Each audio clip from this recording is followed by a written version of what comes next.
Hi friends, in this video I'll be discussing a circuit or a part of circuit called as Wheatstone bridge. Say you have some circuit like this. These are four resistors and let these 2 points be A and B, and let the potential difference between these 2 points be some random V. Okay. Now this is R1, R2, and the resistance of this is R3, and this is R4. Now you know that the potential difference between A and B is V. Now I want to calculate the potential at this point C, say, and also at this point C dash. Okay. Now how will I calculate that? If the current passing through the upper part of this circuit is I1, then by Ohm's law, the potential difference V is equal to I1 of these two resistances are in series, right? R1 plus R2, right?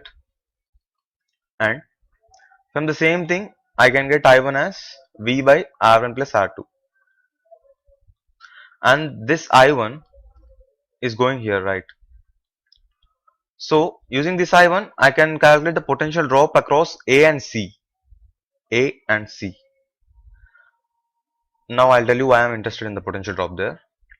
First of all, let's calculate the potential drop delta V1 across the R1 is by Ohm's law IR, right? I1 is V by R1 plus R2, and here I have R1. This is the potential drop across A and C, across the resistance R1.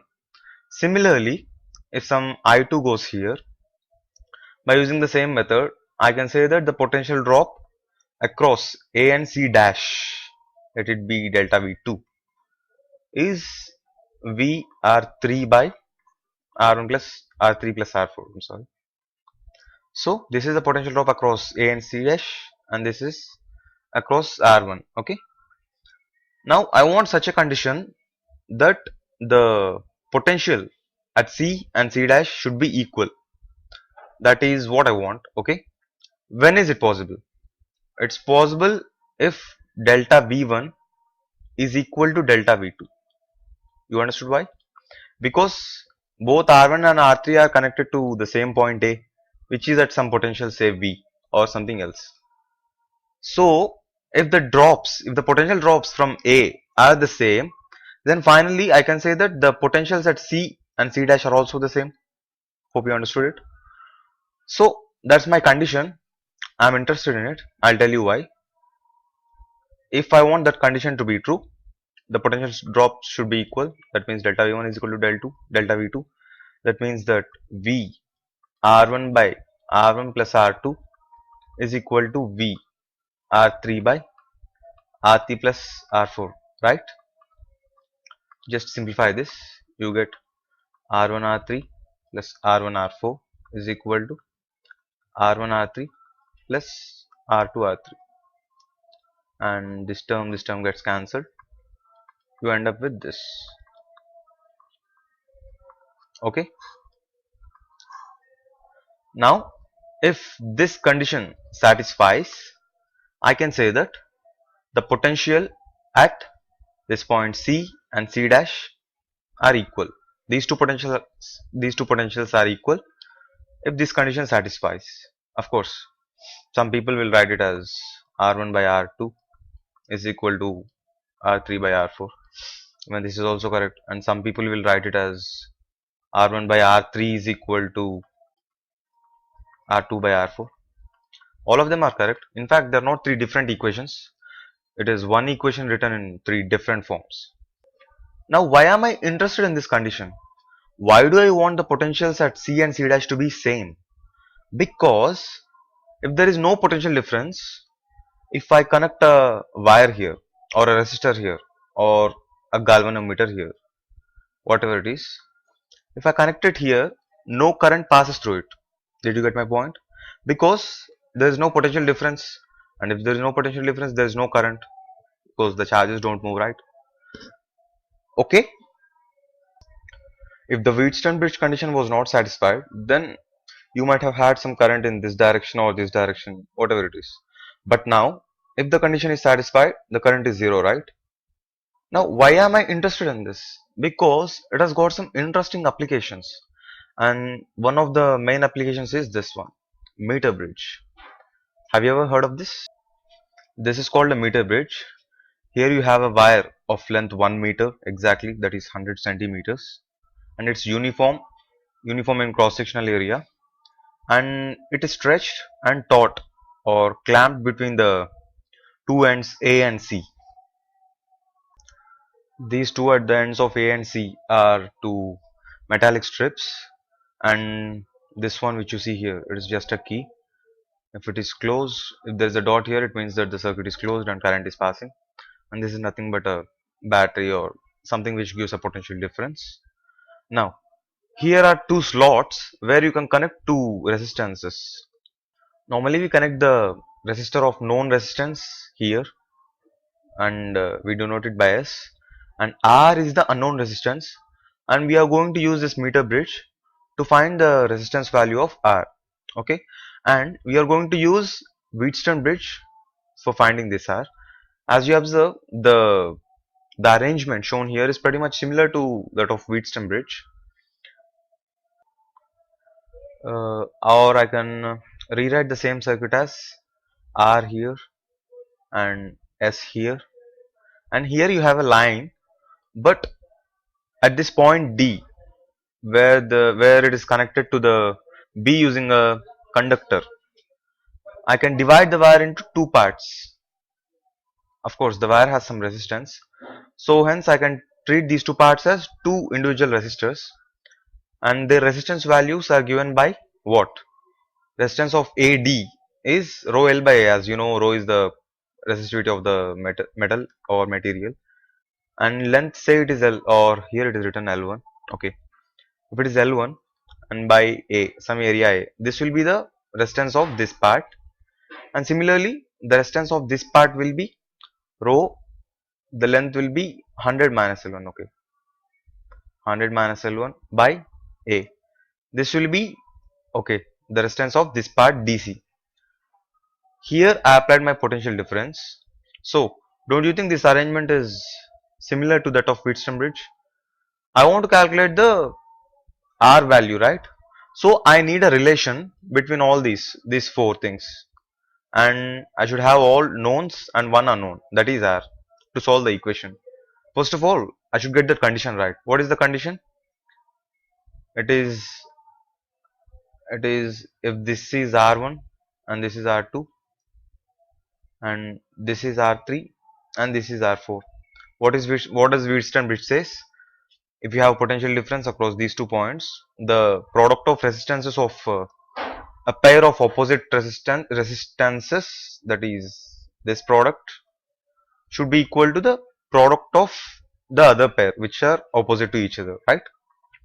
So R1 R4 should be equal to R2 R3. This is my condition, and here R1 is R, R2 is S, and R3 is rho L1 by A, and R4 is rho 100 minus L1 by A.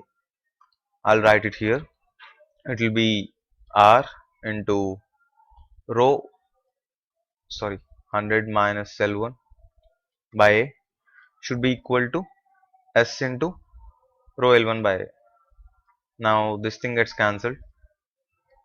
So finally what do I have? R is equal to S L1 by 100 minus L1. So S is my known resistance, I know its value, and L1 is what I should measure using a meter bridge that should be determined experimentally, and if I know this L1, I can get R. This is the application of Wheatstone bridge. Now how do you get L1?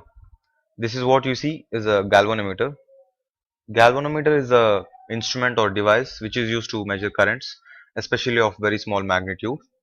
Now this is a jockey, say. You can move it across this length AC. Now move it, and keep an eye on the galvanometer. You see that at one point the galvanometer shows no deflection or zero deflection, because that is your required point which satisfied the Wheatstone bridge condition.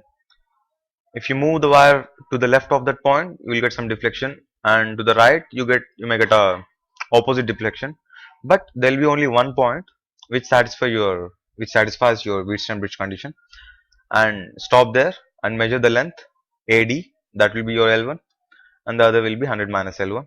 Hence you can get R is equal to SL1 by 100 minus L1. Okay, but if you make a experimental error in measuring L1, then obviously you are going to get a wrong result also.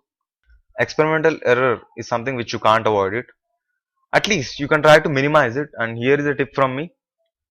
You try to make sure that L1 comes somewhere near 50 centimeters, so that you can minimize your error at least, and L1 is in centimeters, as you know.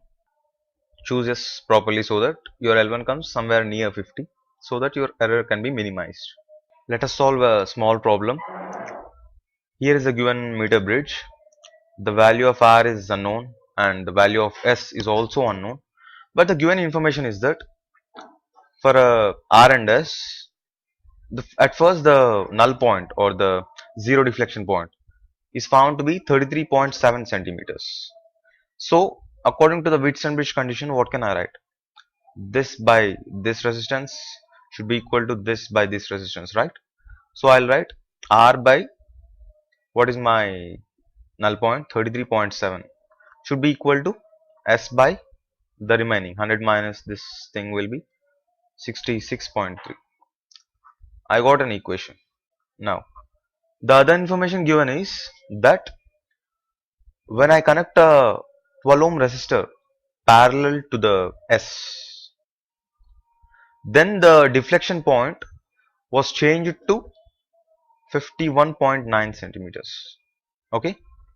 Now here the effective resistance across these 2 points B and D is not S now, because you have 12 ohm resistor in parallel connection.